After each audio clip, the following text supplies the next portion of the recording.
Okay, welcome everyone. Uh, I'm so happy to introduce to you a wonderful musician, professor of piano, and concert artist, and master teacher, Irene Peery-Fox, who has been professor at BYU for 36 years and who has a wonderful education from Juilliard School and Peabody Conservatory, where she studied with Leon Fleischer, among other celebrated teachers. I posted her detailed bio in the chat if you'd like to read it. She has been awarded countless recognition awards for her teaching achievements and been invited for judging many international piano competitions and master classes in China and in Russia and all over United States and in Canada as well, and you name it. Her students won many national and international piano competitions, including numerous MTNA ones, Gina Bachauer, and many other distinguished competitions. She has recorded widely on the radio and TV and CDs. And she has been, some of you who were here a while may remember her. She came to Saddleback College and graced us with her master classes about, I don't know, 8 years ago or so, 7-8 years ago. I remember. I think it was. So. Yeah, something like that. Maybe a little, sometimes it's hard to keep track of time. Yes. And, so a couple of things. I just wanted to give one big round of applause to Professor Irene Peery-Fox for appearing tonight. She will be teaching 3 of our students today. First, she will teach Sebastian Stern, who is going to play Chopin Etude Opus 10 number 1. Then she will teach Wendy Wong, who will play Mozart B-flat major sonata K570. And then Brian Liu, who will play Carl Wine sonata. And I'll put this in the chat.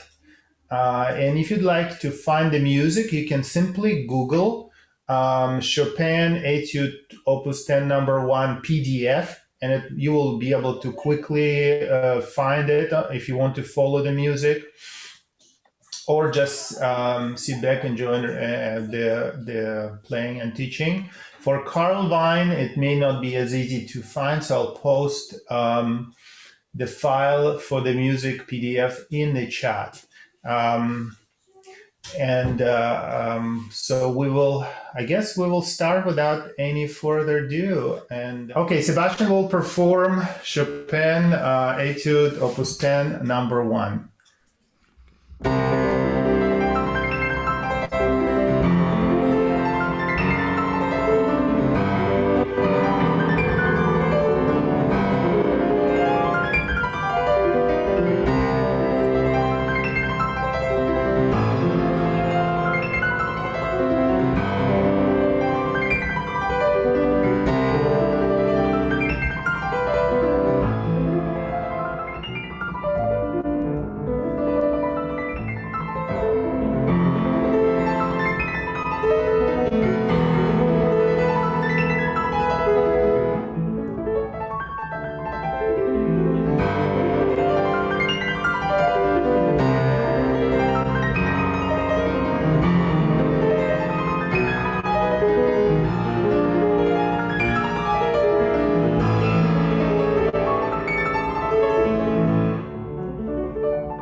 Sebastian.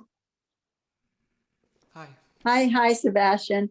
Great job. How long have you been working on this etude? About 2 months. Wow, that's really good. Did you know that what I was saying before is Chopin wrote this when he was 19 years old. In fact, his first several etudes of Opus 10, he wrote between the ages of 19 and 23, but this one especially when he was 19 years old. And he could play it. And it's just amazing the difficulties of his etudes, and yet he could play it. So it gives you great admiration for Chopin and his abilities. I'm curious, what do you think is the biggest difficulty in this Opus 10 number 1 etude?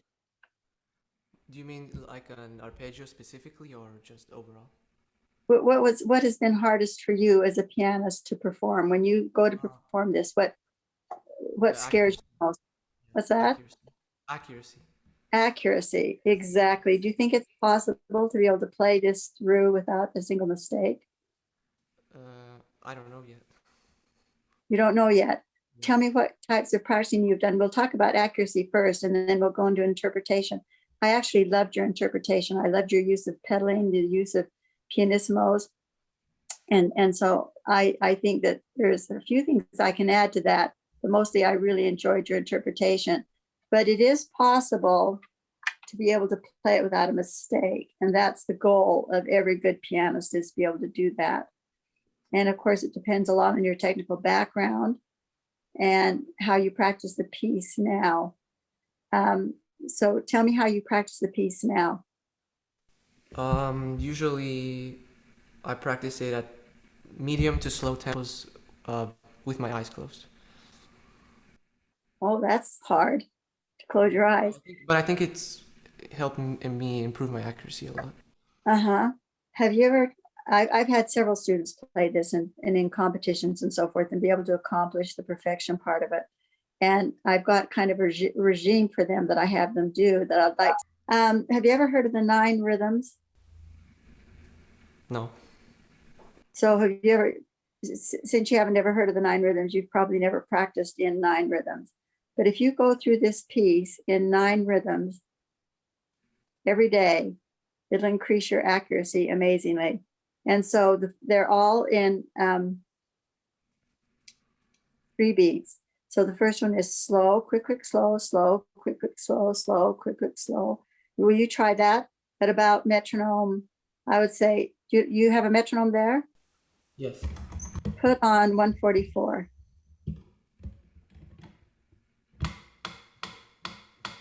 Okay, now just put your right hand alone in that rhythm. Slow, quick, quick, slow, slow, and play as strong as you can. Slow, quick, quick, slow, and play as strong as you can and as accurate as you can. And if you hit a crack, you need to go back a beat and do it again.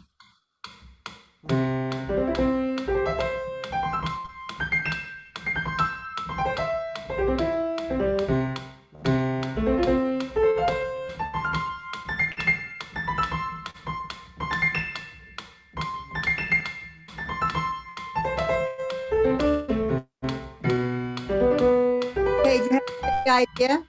And do you get the idea? And when you go back to fix the one that you missed, that shows you where some trouble spots are.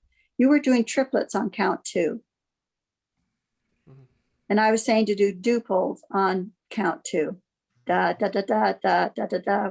1, 2, and 3, 1, 2, and 3, 1, 2, and 3. Try that again.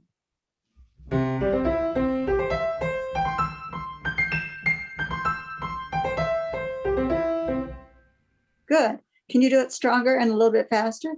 Probably starting out when you do the duples at maybe 168. Try that.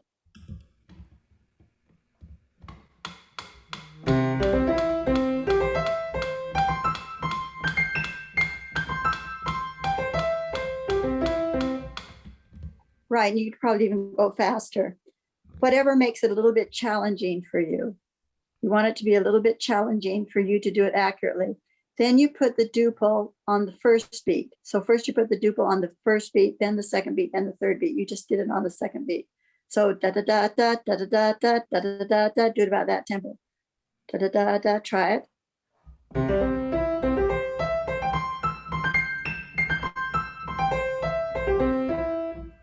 Good.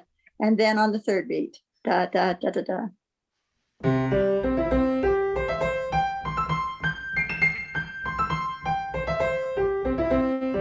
Good. And of course, you'll go through the whole piece like that, and as fast as you can to make it challenging. Then use the triplets. Yada da da da, yada da da da, yada da da da.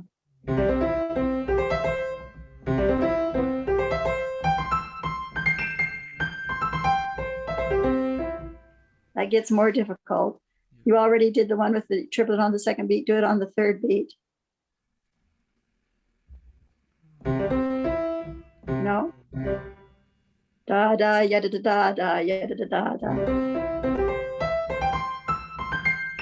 You're doing duples. No, on the third beat. Yada yada da da da yada da da da.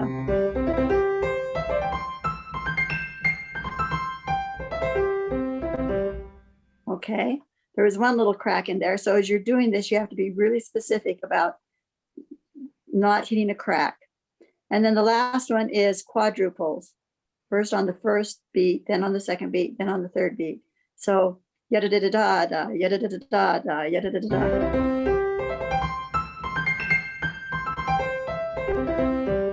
Good. And then on the second beat, then on the third beat. So do you think you have the idea of practicing in rhythms? And I can remember when I was doing this piece and had to get it perfect at Juilliard. Juilliard's all about perfection. I would do maybe the first three rhythms at one time and then practice some other things and come back and do the next three rhythms in triplets and come back and do the next three rhythms in quadruples. And then doing just what you're doing. Did you say you did slow, medium, Yes. fast tempos? Do you ever just pound out every note just as hard as you can from beginning to end? No. And not hitting a single crack? I want you to try that. Because all of these, like I said, I've had lots of students that have been able to accomplish the perfection. You know, you just had like 3 or 4 spots that weren't quite perfect. And just taking those 3 or 4 spots first and accomplishing those, doing all 9 rhythms might be helpful. And then going back and doing 3 at a time. It takes a little bit of time, but it doesn't take as much time as you think. I can remember thinking, oh, this is going to take forever, but it really doesn't take much longer than playing the piece through. How long does it take to play the piece through? About 2 minutes. So doing 9 rhythms would take you how long? Almost the same. Yeah, it would, around 20 minutes. And that would help you accomplish that really serious problem about not being able to play it absolutely perfect. And how impressive it is to be able to get up and play this perfectly. I think it's one of the most difficult etudes that there is. So I didn't mark where the 2 or 3 spots that you had trouble with, but maybe doing those first and then going through and just doing the whole thing in the 9 rhythms, but it's worth the time. And so I'm saying now at about this tempo, with no dynamics or anything. It's called technical work. You practice technically on a piece, and then you also practice musically on a piece. And this is the technical piece. It's like the raw technique to get your hands into the keys and doing what they're supposed to do. So try that for me. Just everything as loud as you possibly can. If you hit a crack, go back 4 notes and fix it. At what tempo? Let's see, put on 168.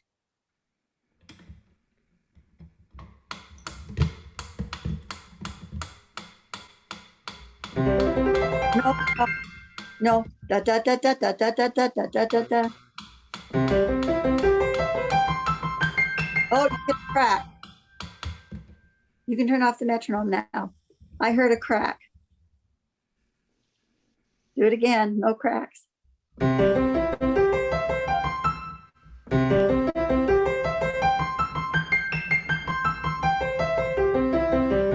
Good. Go on.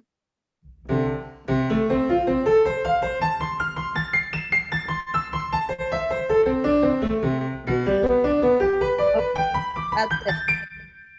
That's it.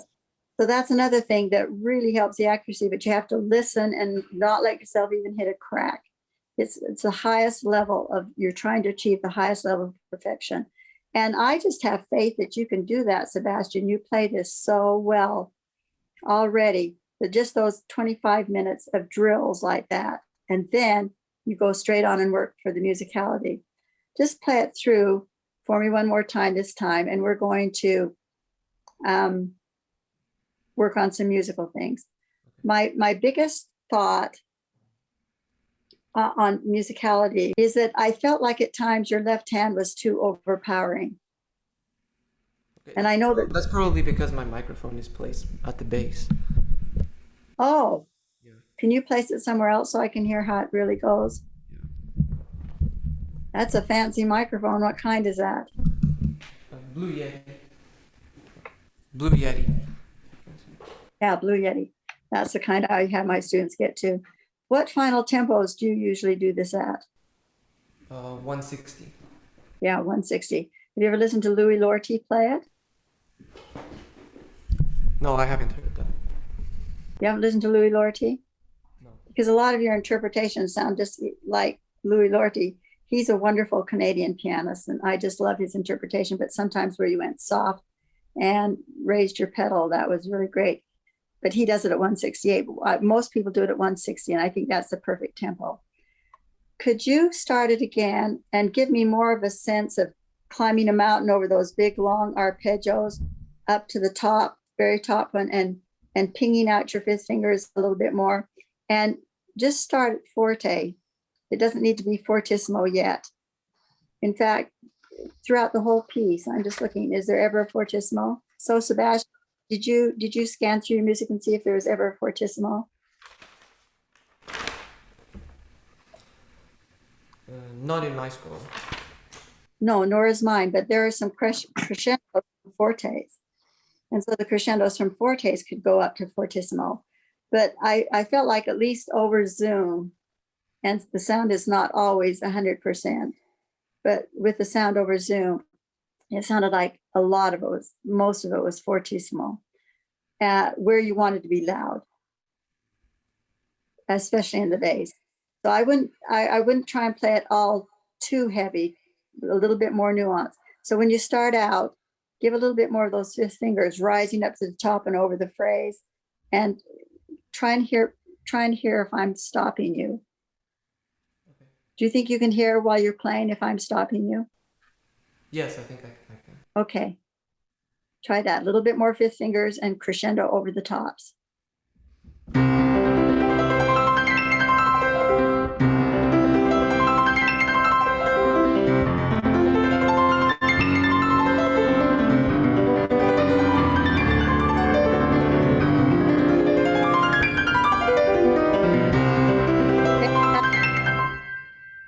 Do you think you try it just a little bit faster and maybe not so much of that opening C, and still more of those fifth fingers going up and over the phrase? Good.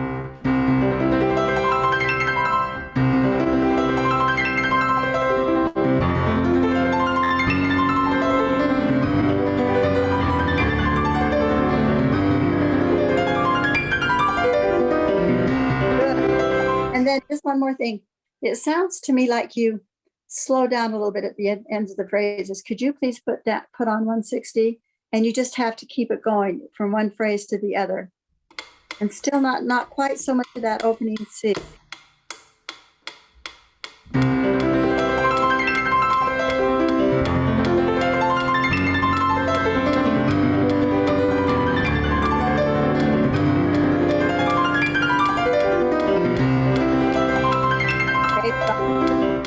Good. That's so good. I'm wondering, just to add a little bit of color, and it'd be fun to be able to do this through the whole piece, but look at measure 5. So we have the C, F, F sharp, and then start the G a little bit softer. So you go G, da, da, da, and crescendo there. Da, da, da, da. I would like you to start that G a little bit softer. Do you have a pencil to write that in? Just put it back, pull it back to mezzo forte, and then crescendo that whole measure to the low D. And then at the end of the third line, which would be measure 8, take a little bit more time on that D sharp. Just a little tiny bit. You were doing it, but just a little bit more. Okay, can you try that? Adding those little nuances. Now we're working musically. Where do you want me to start from? Start at the beginning because we're not very far into it.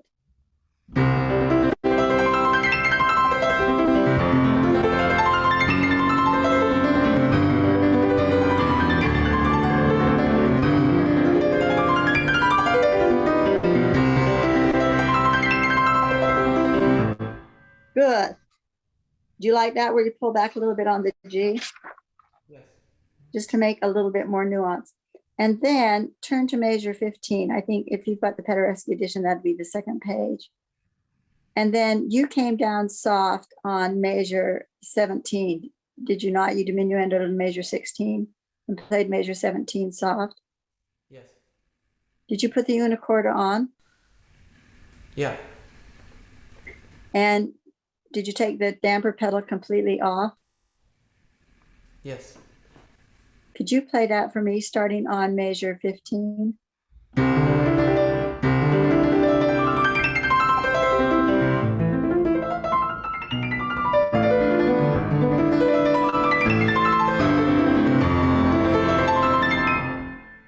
Okay, good. I think that you could add the pedal on measure 18. So you just need to take it off on measure 17 for that first little A minor part, and then you can put it back on measure 18.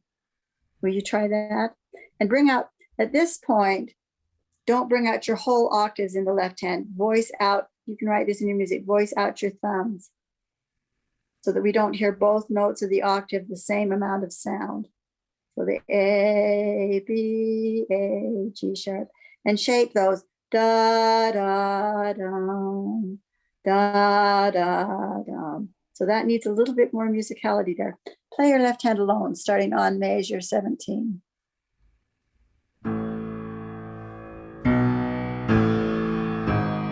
Shape those down, shape those down. Da, da.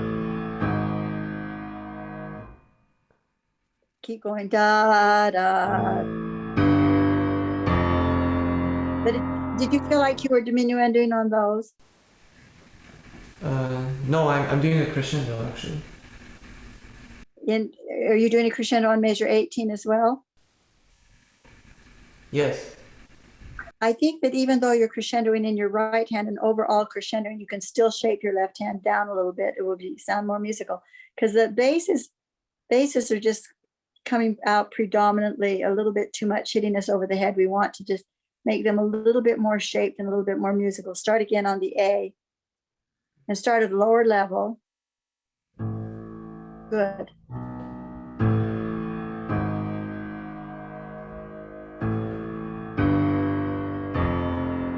Okay, I liked it.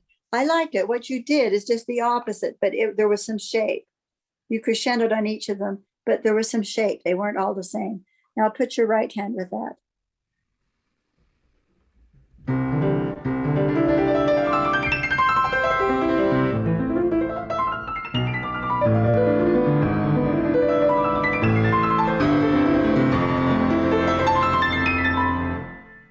Good. All right. Did you like that? Where there was you were building it in levels, but each one had some shape. They weren't all through the same in the left hand. And then what dynamic did you choose to do on measure 23? That's still forte. Still forte? Would you consider doing it mezzo forte and crescendoing a little bit? I'm trying to add a little bit more dynamic so it doesn't need to sound like a technical exercise, which it is, but when we're now out of Czerny and Hammond and into Chopin, and so his are concert pieces. And so having a little bit more color is great. We're going to have some pages where we do nothing but forte, which will be, you're great at that, but a little bit more color on this particular page. So start on measure 23 and leave yourself room to build by the time you get to the end of the page where you can crescendo.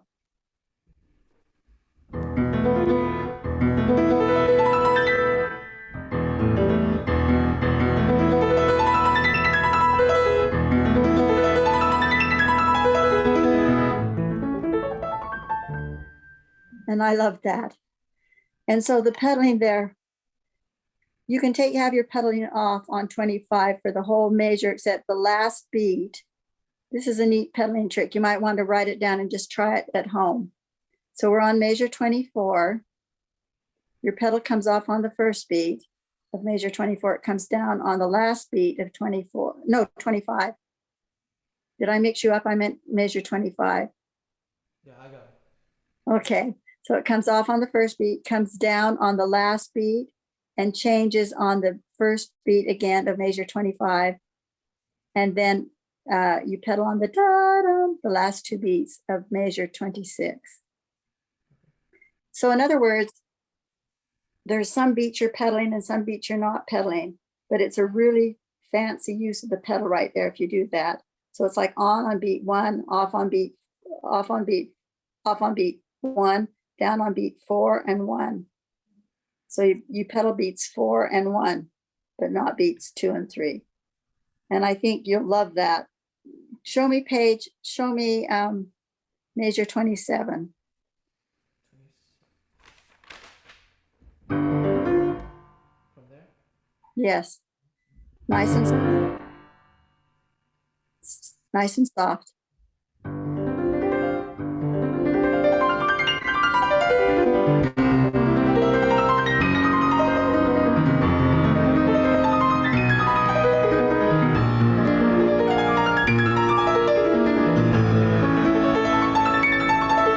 Good. So that's a whole section that you can do loud. So I'm just trying to build more interpretation, more dynamics in. So all the way through there, from measures 30 on to where you stop there, you can do loud. And then I know you went pianissimo in measure 37, didn't you? Yes. And so that's great. And that's the other place, Sebastian, on 37, where your pedal can come off on beat 1 and back down on beats 4 and 1, and then off, back down on 3 and 4. So a tricky use of the pedal there. I don't know if you can see how I've written it. Can you see my pedalings? And they're just so stunning if you do them. Can you see those? I can't see them very in full screen for some reason. Look at this line right here.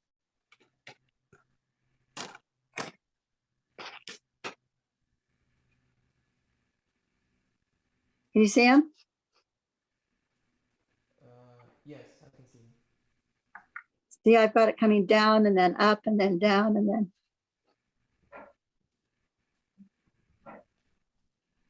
Can you see that? It makes a really neat effect. It just kind of takes your breath away. So it's a combination of pedaling and not pedaling. And then of course, when you get to this line right here, then you just pedal again. And so that section in there is the section that has all the little nuance. Oh, where are you? There you are. That has all the little nuance and really fun little dynamic things. And then what do you do when you get to measure 49?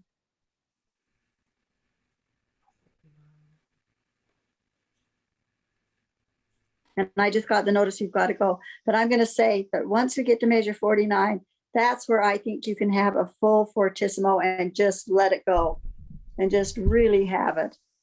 Did you see what I was saying, Sebastian? Yes, yeah, that's what was my intention.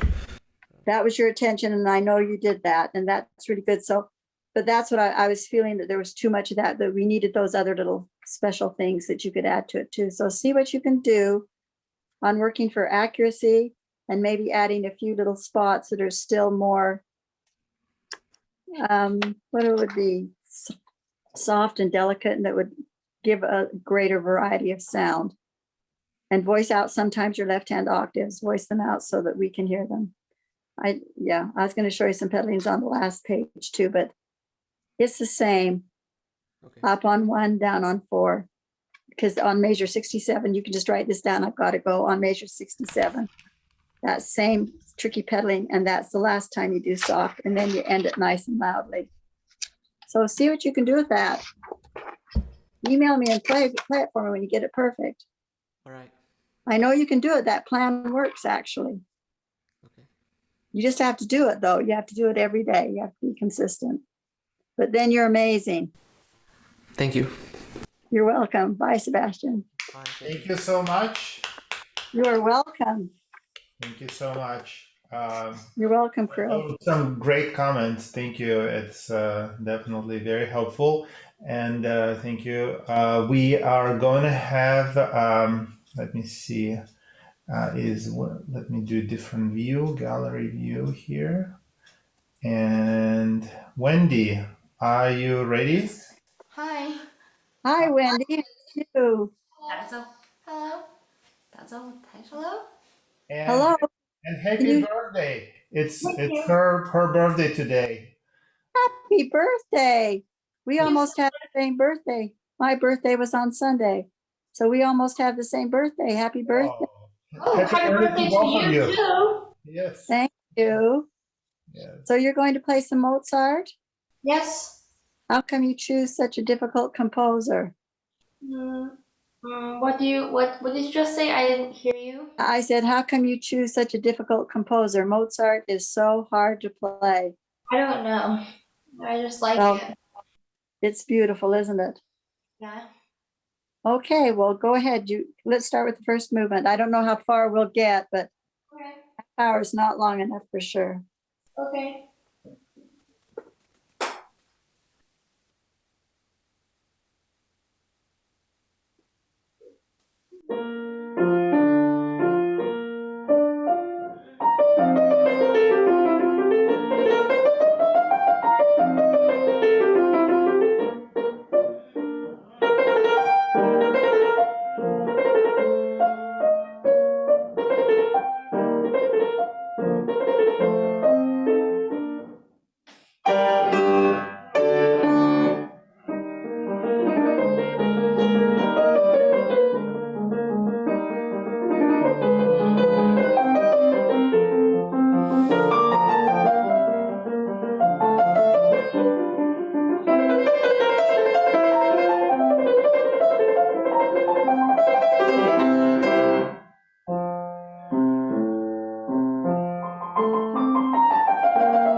Good job. Very lovely.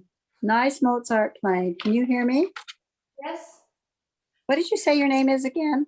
Wendy. Wendy. Okay, Wendy, I think that you've got such a good feel for this piece and it's so clear. And I love almost everything you do. I think that a couple of things that we can work on is a few places for clarity and a few places for balance and steady tempo. So let's just try and hit on some of those right now. By the way, Mozart, when he wrote, did he write very many dynamics?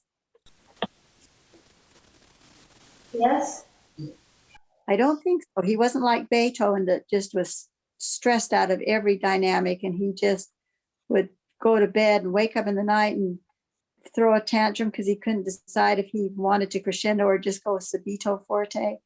Mozart would take carriage rides and all this music was going through his head.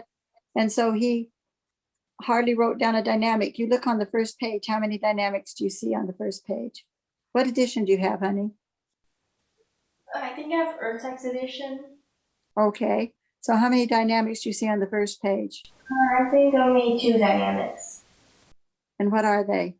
Piano and another piano. I think piano and forte. Piano forte, where do you see that?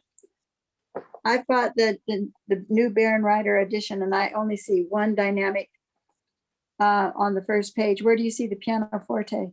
I saw the forte on measure 21. The forte. Oh, not piano forte. You mean forte? Yeah. Yes.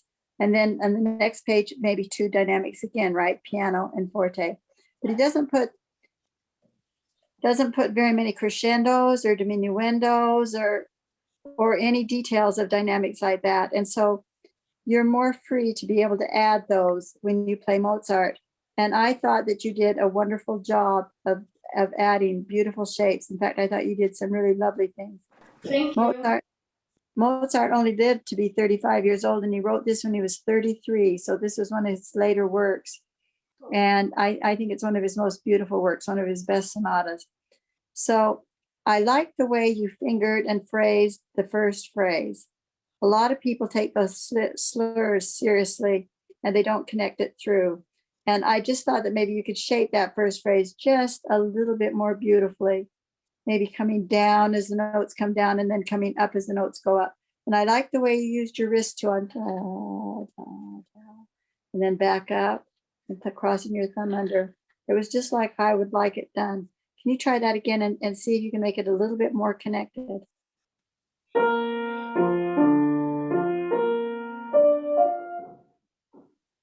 Maybe not start quite so loud because that's where he's put the piano. Just be very delicate.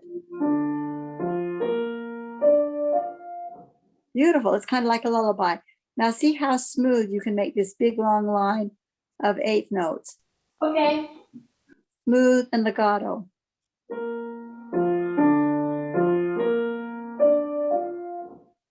Good. Now go on. Da da da. I meant these.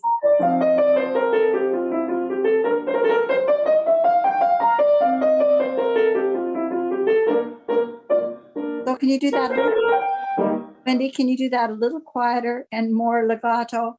So in other words, the way you play more legato is by playing a little deeper into the keys, not louder, but just playing a little deeper.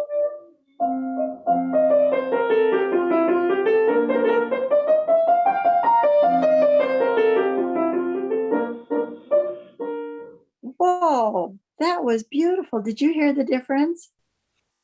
Yes.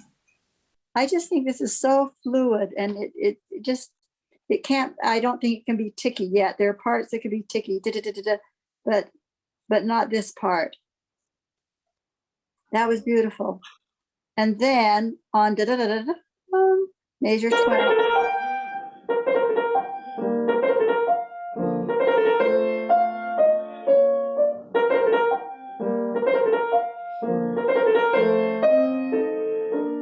So maybe, are you trying to do the first phrase a little bit louder and then the second one a little bit softer?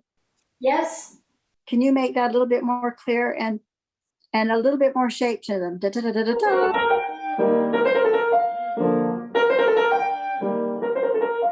Good. That was good. Keep going. Da, da, da, da, da.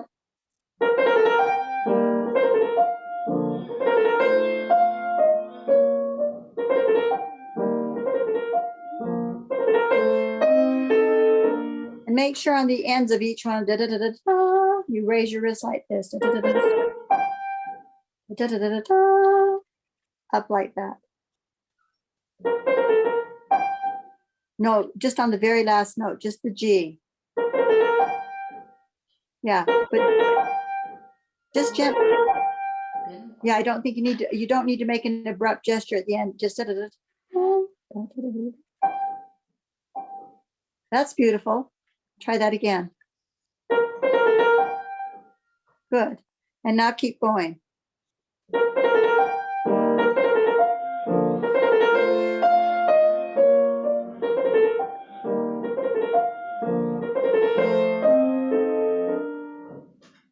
Good. That was beautiful, Wendy. And then on these loud chords, did you play them all loud or did you go soft on some? I think I'm allowed. Okay, I know what I wanted. I wanted a little bit of separation between the two and maybe a pedal that goes touch, touch, touch, touch. So not necessarily connecting them. Make them really dramatic because they're going to go into this beautiful melodious theme. So can you do that on those two chords? Do you know what I mean? Well, Make them a little detached. Just touch your pedal. Don't connect them. Touch, touch. Perfect. So there's just a touch of pedal on those. Can you write that in? okay.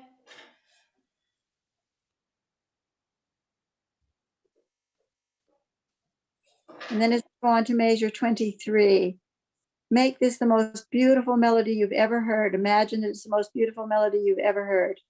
Can you start measure 23 and make it beautiful, legato, like your fingers deeper into the keys?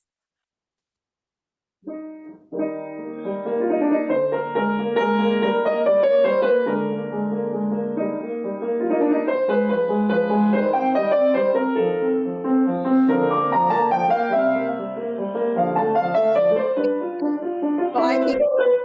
I think that that's beautiful, Wendy, the way you do that.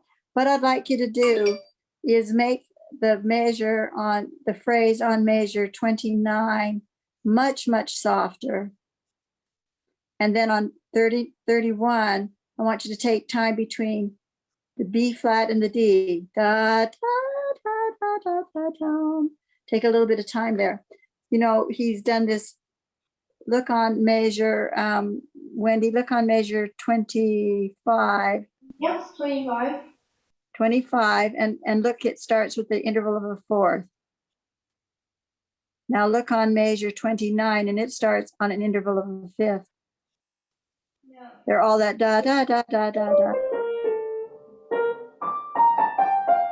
Right. So he starts with the fourth and he starts with the fifth, and then all of a sudden he goes, what interval is that from B flat to D? Which one? It's a what? Oh, which one do you mean? Between the B flat and the D, the first two notes on measure 31. I think it's 10. It's a 10. So we've gone fourth and a fifth and a 10th. And usually as intervals get wider, they become more expressive. So as you do the one on measure 25, it's just nice and soft. And then on measure 29, it's a little bit more. And then on 31, you take a little bit of time and make that even the most so that you feel that bigger interval. And then you come down quiet again on measure 33.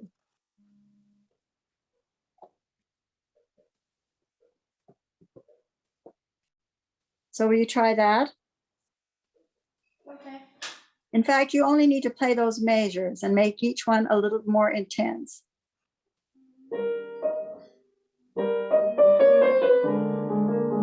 Next one. Now beautiful. Now really soft. Now the last one to conclude it. It's a third, so it's the softest one. Good, good. And that makes that little section much more interesting instead of just kind of going on and on repeating the same idea over and over. It makes it much more interesting. And then I like the left hand on measures 35. I like this to get really sprightly. Mozart was a very happy person, and this is a part where he's really happy. And I'd like those left hand quarter notes to be staccato. Right, and lift your hand high, make those really distinct. Staccato.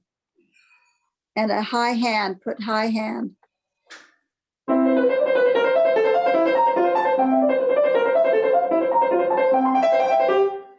And make the second time it happens an echo. If you can,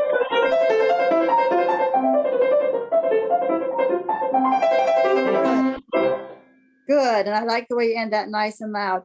Can you make your hand higher? Bum, bum, bum, bum.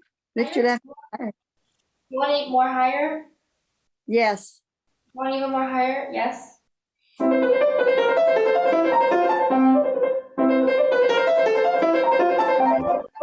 know why?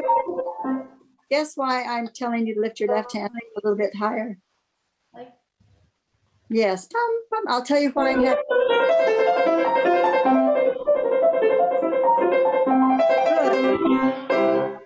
Good, then end nice and loud.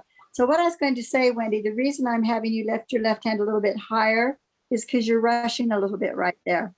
And so I noticed, and I don't know if you did, when you lifted it higher, you were right steady. You did not rush at all. So sometimes just making a higher gesture helps you to keep your tempo, because sometimes you didn't keep your tempo exactly right.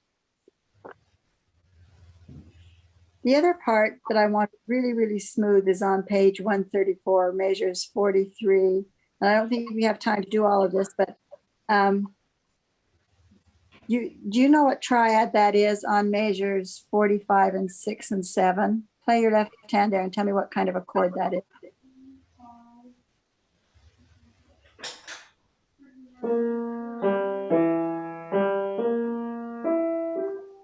What kind of a chord is that? Diminished chord. Yes. Wow. In Mozart, Diminished chord. Right. And so maybe you could make that a little bit more soulful. So a lot more feeling on that. So let's start on measure. You can maybe take a little time there and sing it out a little bit more. Start on measure 41.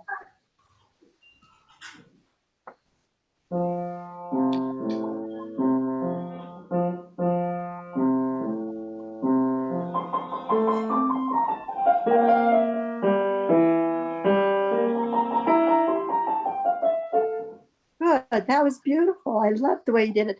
Seemed like you took a little bit more time and played a little bit deeper, more legato, but not so much that it sounded like you were changing the tempo. And then throughout all of these little eighth notes, da da da da da da da da. Make sure that those are really, really smooth and make an echo. That. Let's just try that, and then I'll go over some more general things.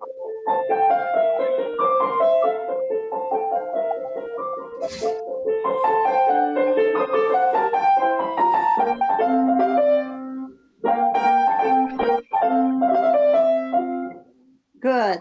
Very nice. Now, just a couple of other things in this movement, then we'll move on. On measures 68 and 73, where Mozart goes into the chromatic scale, how could you make that special? Chromatic scales weren't that predominant at that period of music. Can you see where he does the left hand alone? Can you find measure 69? Measure 69. On measure 69, can you emphasize the chromaticism there a little bit? Crescendo. So ya da da da da da da. Just feel it go up. Don't slow down. A little bit more on da da da. Nice. Now do the one on measure 73. That's right.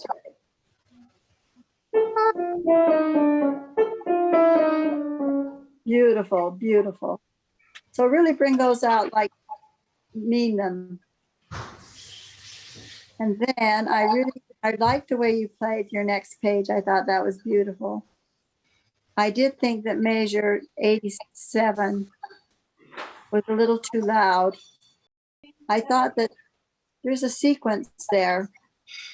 On 87, you should do that first group soft, and then 89, a little bit more, feeling it build. Again, do you know what, Wendy? It's the same thing as that other word. It starts out with a fourth, then a fifth, then an octave, then a tenth, and then back to a third. So remember how you worked on that page? Can you remember that, honey? Can you remember where I pointed out the intervals where he started a fourth and a fifth? Remember when we worked on where he started out his phrase on a fourth and then a fifth and then a tenth? Yeah. That was on the second page. He's doing the same thing there. So do the same thing here. Same thing? Same thing. Now more.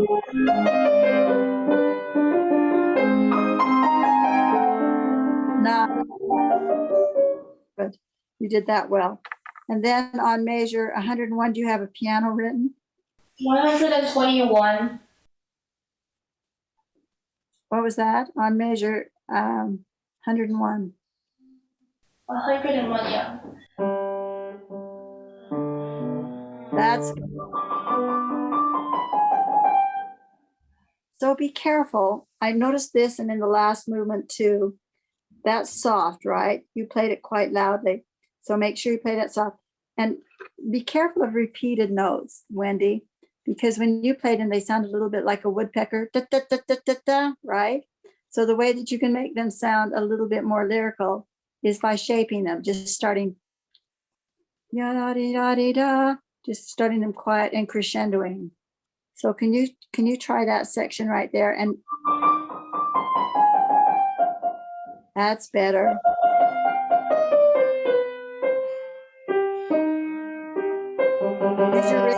Be careful. Be careful. That's it. You're so quick, Wendy. So look, this whole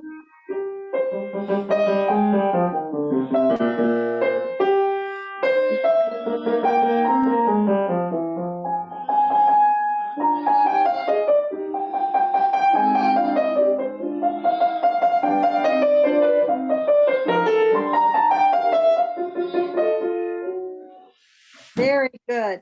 So that was a whole page of repeated notes, and it can really get to be monotonous if you punch those out a little bit too much. You have to keep them very musical and very beautiful. By the way, I love the way you did measure 132, 131. That was beautiful. 132, like.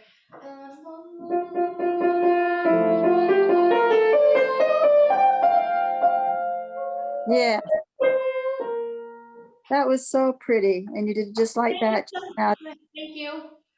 that was very musical. Now let's see, there was nothing on the next page. When you came back to the main theme on measure 172, you had measure 171, I mean, you didn't have the same beat as when you began. So that's what I mean. In Mozart, you have to keep, the beat is very important. You have to be very steady on your beat and don't change it unless you've planned it out. And on the main theme, you wouldn't plan out to do it on a different beat. In the recapitulation, you'd keep the same beat as in the exposition. This is on measure, no, measure 171. 171? Do you mean in 171 I didn't keep the beat? You had a different tempo than when you started at the beginning.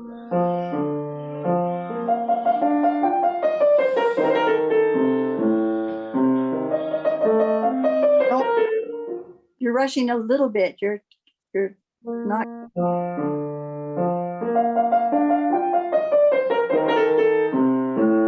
Repeat it.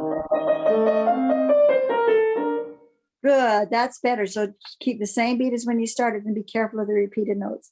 And I just got a note from Dr. Gliadkovsky that we've got to stop. So let me just sum up by saying on the second movement, be sure that you keep very gentle at the opening and voice out the top notes. Don't play every note the same. I was going to work with you on voicing.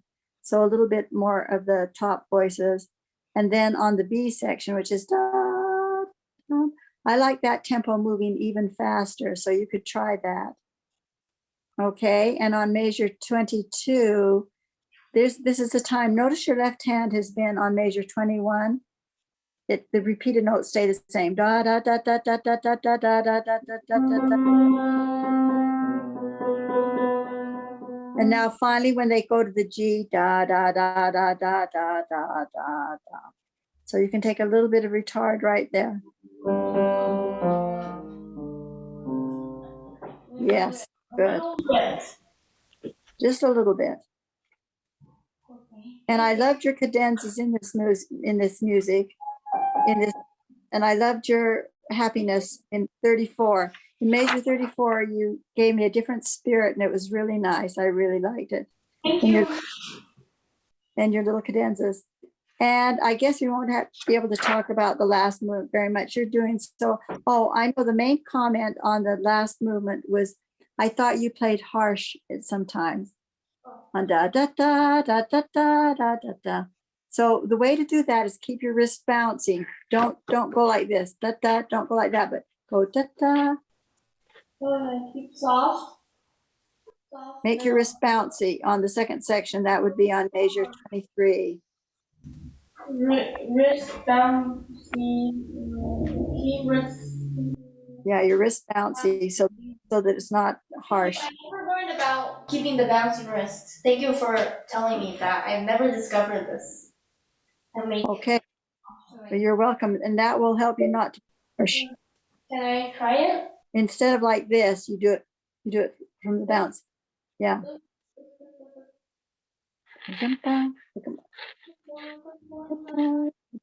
If See you my want to wrist? try it, of course, try it.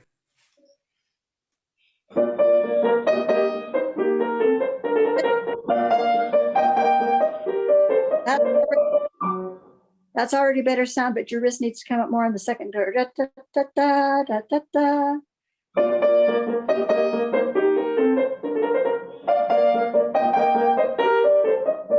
That's better.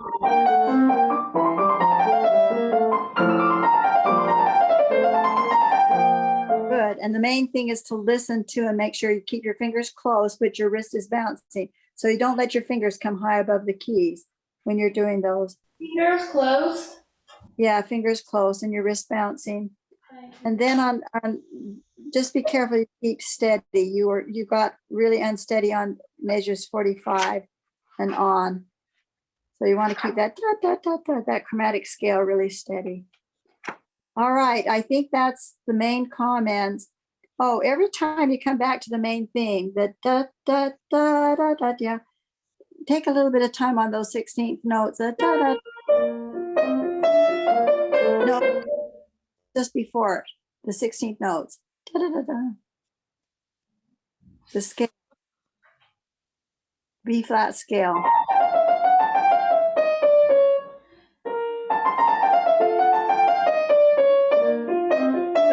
Good. Especially the last time, right there on measure 62. That's a nice effect. But just be careful that and then really happy because it's the good. Good. All right, so those are just some little ideas for you. But you're doing a great job. You're very welcome. Congratulations. Thank you so much. Thank you. You are welcome. Wonderful comments. Thank Very you. helpful. And we are moving to Brian, who is going to perform Carl Wine Sonata for us. And I'm going to share the PDF because it's not so easy to find online. I'll put the PDF in the chat. Let me spotlight Brian. It has two movements. And it's well, if you're not familiar with the piece, it's really short and easy piece. Oh. Don't believe Dr. Gliadkovsky on that one. Brian just likes to take the easiest pieces out there, and yeah.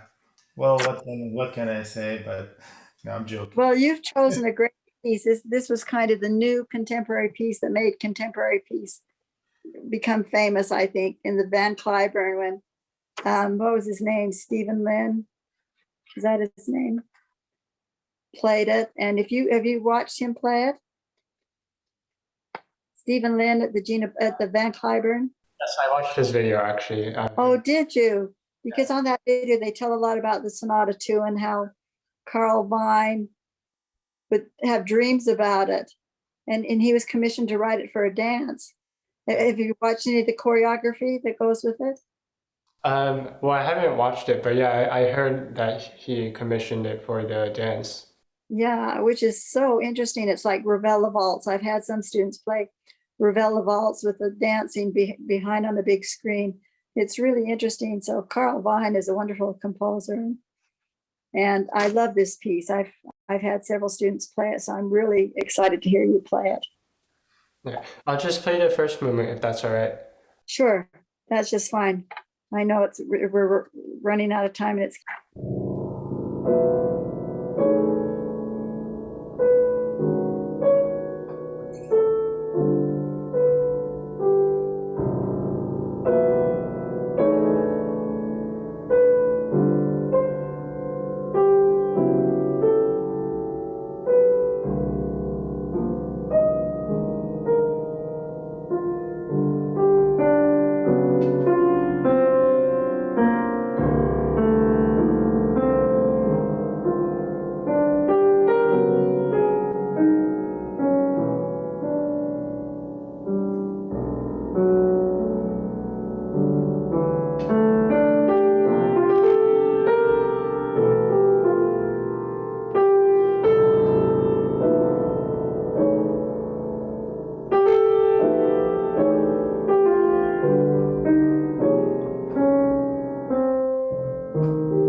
Fantastic, Brian. It's Brian, right?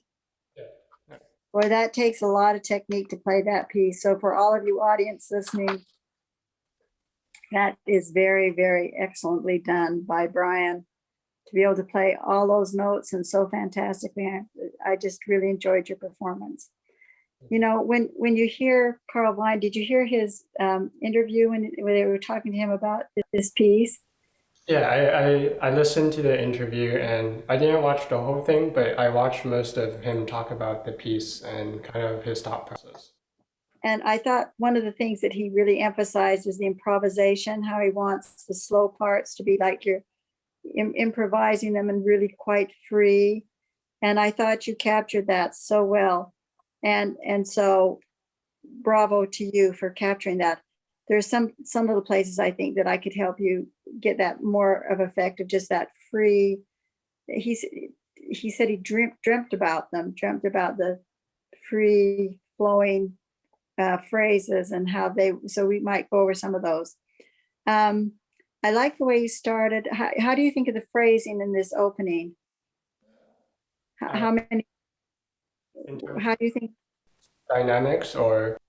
Where do you think the first phrase is? And how I want to shape, play the first phrase.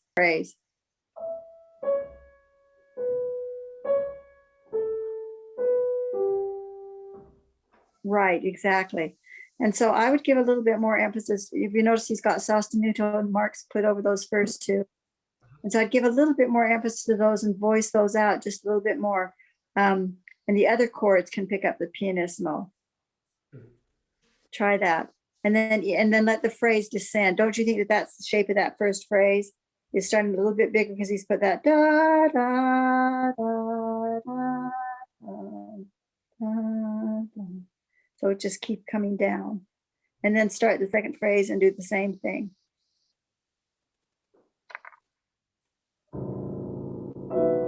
Brian, do you start by depressing those notes in the bass? I Okay, did. good. You did it. Okay, I missed that.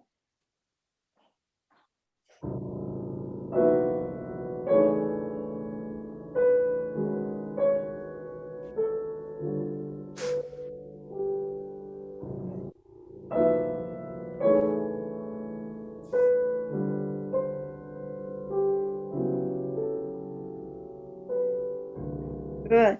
Now show a little bit more freedom as you play the second line. Just a little bit free and moving at times, like when it goes up in the sixth, it starts to have the 16th notes on measure 7.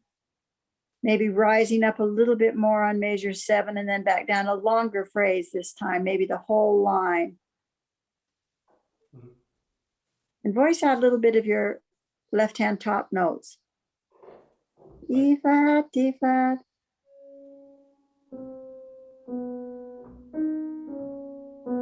That part? Yes, yes, voice out those just a little bit so that the whole chord does not have the same sound on all 3 notes. Play your left hand alone with the pedal. Starting from measure 5. Yes, measure 5.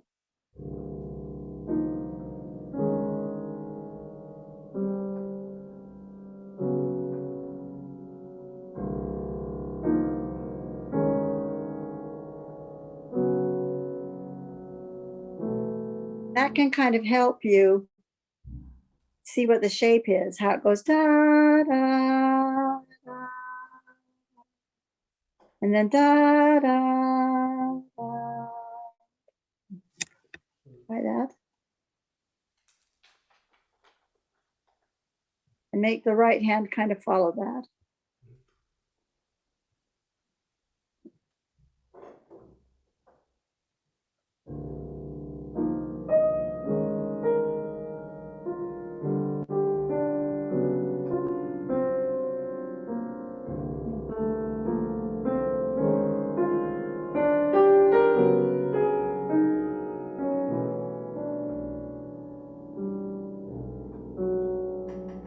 That was lovely. Very good. Do you see what I mean? How that left hand kind of directs and kind of dictates how that you're going to shape that. That was very nice. And I want you to keep doing that on measures 9 and 10, the D, C, B flat, A. Okay, but you don't need to do it right now. And then when do you think that this section comes to an end? When it starts the left-hand triplets, like the Yes. So what do you think you can do to bring that to the listener's ear? What can you do just before that? I thought you could change the sections with a little bit more expressiveness. How could you do that? I'm thinking a retard.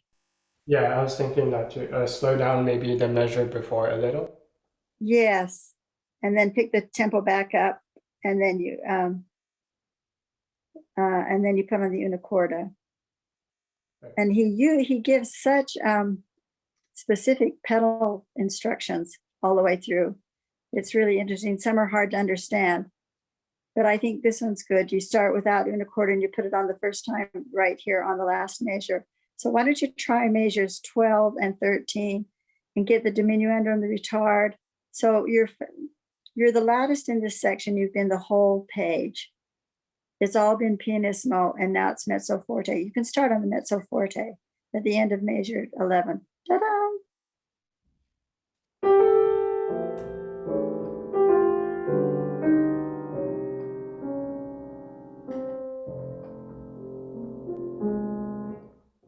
Lovely, lovely.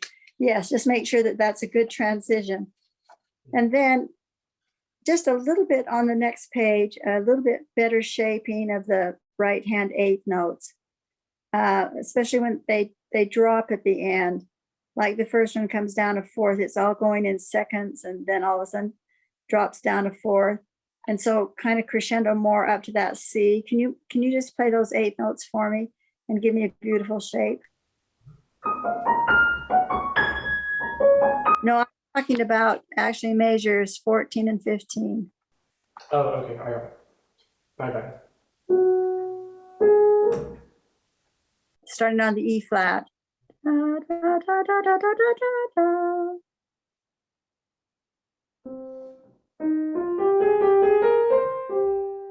Nice. Now the next one.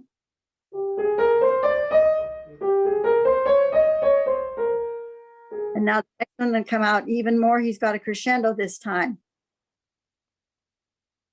You mean on the The end of measure 17.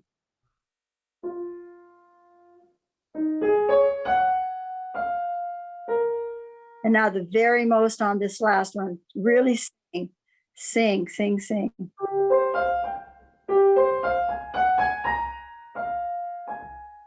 Good. So play that starting at the beginning of the page and feel each one of those one step higher, kind of like terrace dynamics, just feeling the emotions and the shapes being more and more.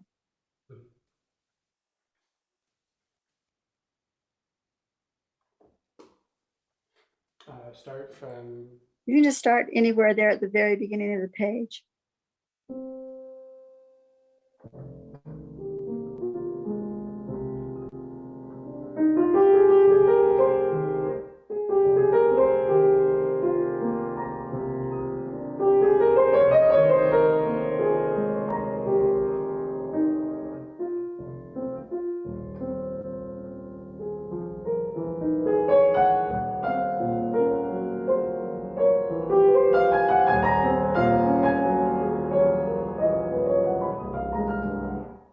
Good. And then I like, that was very well done. I like this a little bit faster. Yeah, da da da da da da da da da da da da da da da da, and a little bit more of the accents and a little bit less of everything else. So make the tempo just a little bit faster.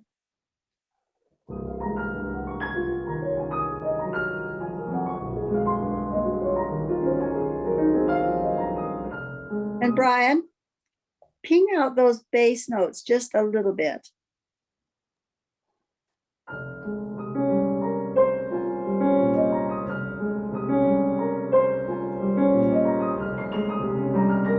Good. The bass was excellent. Now give me the right hand accents. Da da da da da da da da da.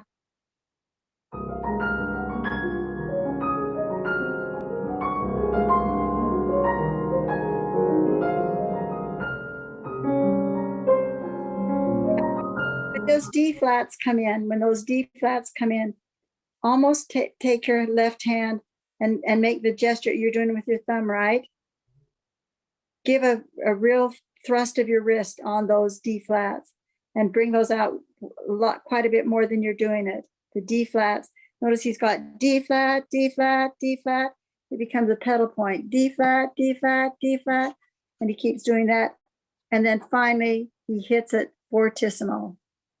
And I think that you can, it's like a driving force when you just keep hearing that D flat over and over, pinging, and D flat, D flat, D flat, D flat. Think of playing it, those D flats for now, just for today, for me, for a minute, fortissimo. And then we'll quieten down. So can you start on measure 24?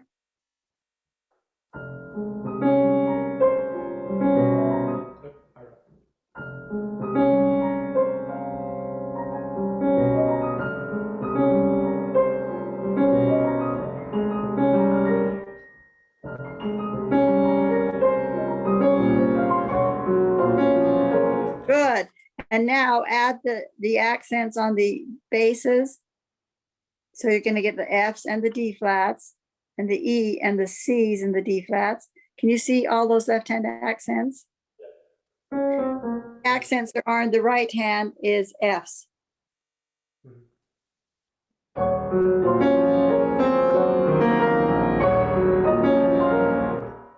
Good, good, good. Keep going.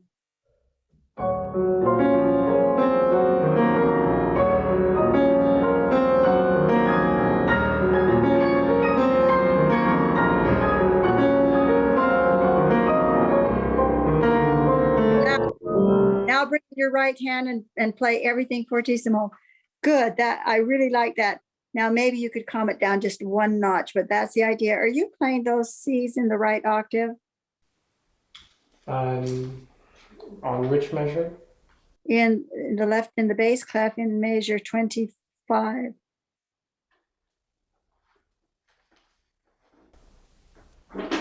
The C?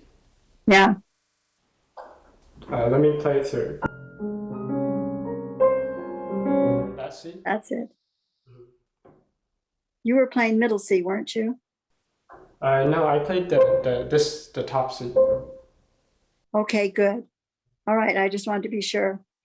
That sounds really good. And maybe you could take it down a notch, but not more than one level, because that's what he's trying to drill in. And it's just like a dirge, just trying to make you more and more anxious and of what's going to happen. And then when he adds in those full chords on page 3, we got the same page we do. And then you bring the right hand into the picture on measure 30. But you still keep doing the left hand. Da, da, da. And this time it is middle C. So could you start on measure 30? No, gotta be more. And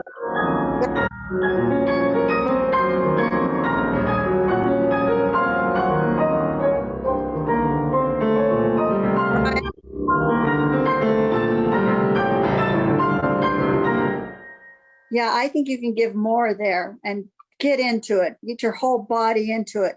Use your head, use your arms, make your arms heavy. Feel like there's elephants on your elbows. I just got a notice from your teacher. We just have 3 to 5 minutes left. So let's try that and make that more dramatic. Still leave a little space for the fortissimo at the end of the page, but the left hand is already fortissimo. So do it more than you were before.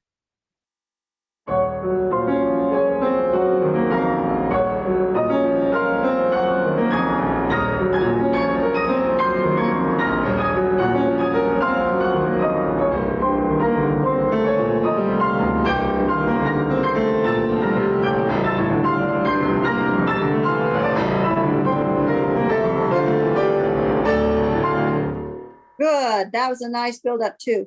On those first half note chords, let me suggest using your arm like this. Da, look at me. Bom, bom, bom. Big full arm, heavy arm, like an elephant on your elbow.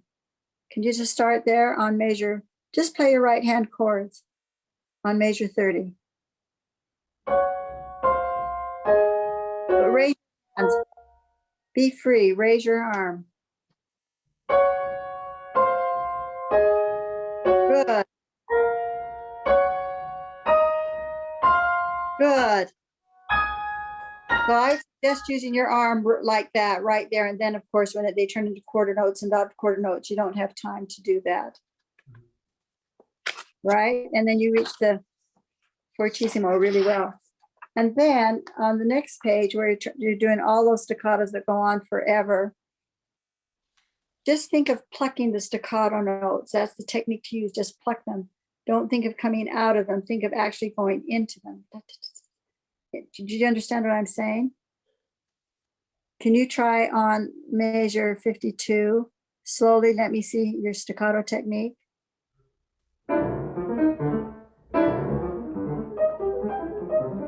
Okay, now you make those absolutely even. Get it.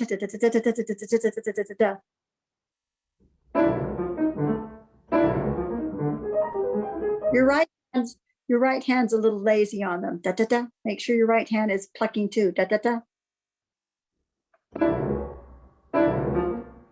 Go into the key. Go into the key, not out of the key.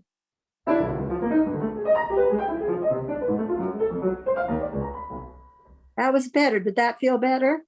Yeah, I felt better right there. Yeah, so you go into the key. People think for staccatos, you come out of the keys. You go into the keys, unless they're staccatos that you have plenty of time, like on the Mozart we just heard, where it's just one right in this tempo here, and then you can raise your hand and so forth. But these kind fast staccatos, like in the Bach French suite, where that all those staccatos are, you have to keep your fingers very close to the keys and just pluck them into the keys. And then on that next section where it says in relief, I don't know what that means. What do you think that means? To me, it's like because everything was kind of building up into the climax of the D minor. So to me, that part's kind of like like space-like kind of feeling. Like everything's kind of almost in slow motion, even though it's really like Yeah. discreet. So I can see the mood of that, but it's sure not in relief for the pianist, is it? Not at all. Okay, and so the trick on this is to really pronounce that melody out and have those staccatos 3 Ps. And I would have liked to hear that a little bit stated a little bit more. The melody da, da, da, da, da, and all the others 3 Ps, but every note sounding with that plucking staccato. Do you want to try that? And I know this takes a lot of practice.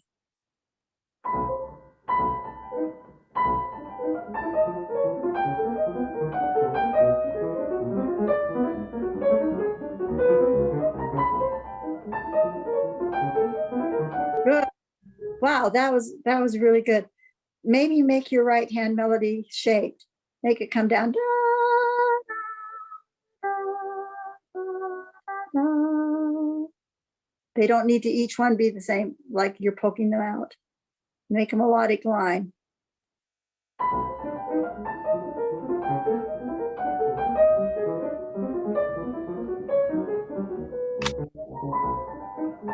Back up, then back up. Da, da, da. So throughout that section, and I know that Kirill wants us to stop, but throughout that section, you can still be musical. You can still shape those upper notes and just shape them. And then I really liked your next section. I really thought that when it gets going, like at the bottom of the next page on measures 81 and so forth, you're in your glory there. I mean, you do great. You do absolutely great. There's just a couple of things before we get cut off. It didn't look like you did the arm cluster on measure 104. I did do the arm cluster.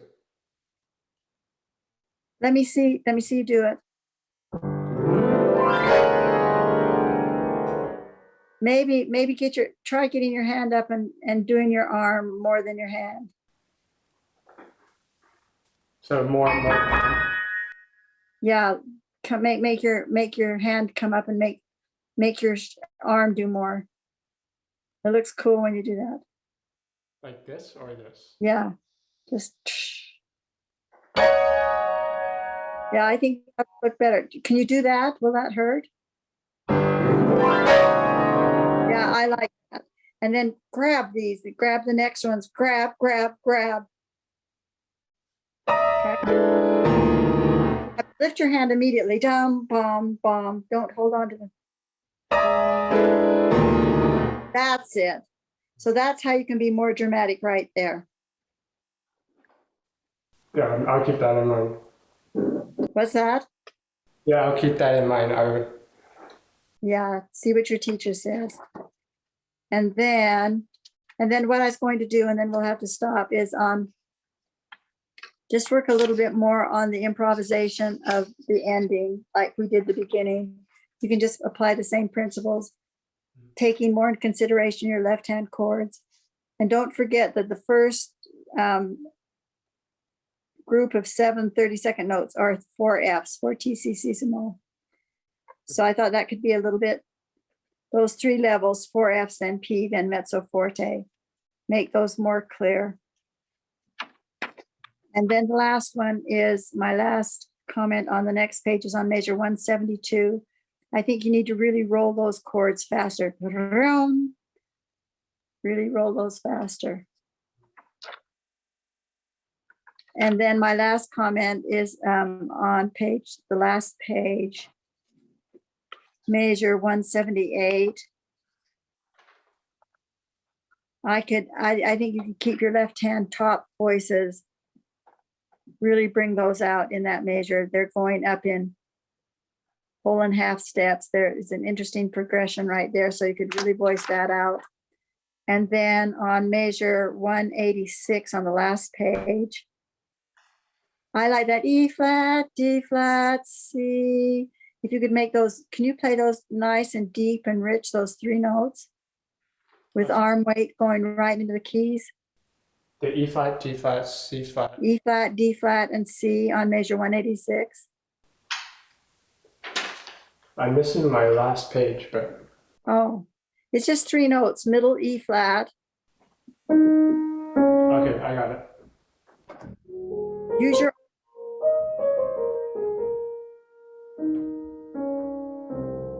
yes, I think those could go da, da, da, and then da, da, and then left, da, da, like it's dying out. So way more weight from your arm on that E flat, D flat, C. More. Still more, Brian. D, play to the floor.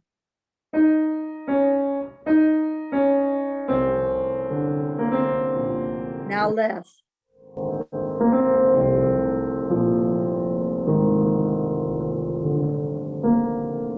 Now faster. That's it. Good, good. And then faster there. So I think just bringing out that E flat, D flat, C is a beautiful thing to do right there. Just play to the floor. That seemed to help when I said that. You played deeper. Loose arm. Let all the weight of your arm go into the key and right to the floor. Well, I wish I could hear you do the last movement, maybe some other time. I'll bet you're great at it. Have you got it perfected? Yeah, maybe I just need to play it again just to refresh my memory. But yeah, I can definitely. Well, that's good. That's quite an accomplishment to have done that. Thank you. Well, I really enjoyed teaching all of you. You're great students. My goodness. Congratulations to your teacher. Oh, thank you so much. Thank you so much for such wonderful suggestions, and both musically and technically. I'm sure students will be benefited greatly with those. Thank you so much for coming in. And we could hear you all night long, but I know it's 1 hour later at your place. Right. And so I won't keep you much longer, but thank you so much for coming, and so wonderful to have you. Let's give our artist a round of applause, everybody. As well as all the students who participated. Beautiful, beautiful. Yes, they did a beautiful job. Thank you to all you students. That was wonderful. It was a real treat for me. Thank And you. thank you all for your participation. Bravo again, bravo. Thank you. Bravo to you. Good night. Thank you.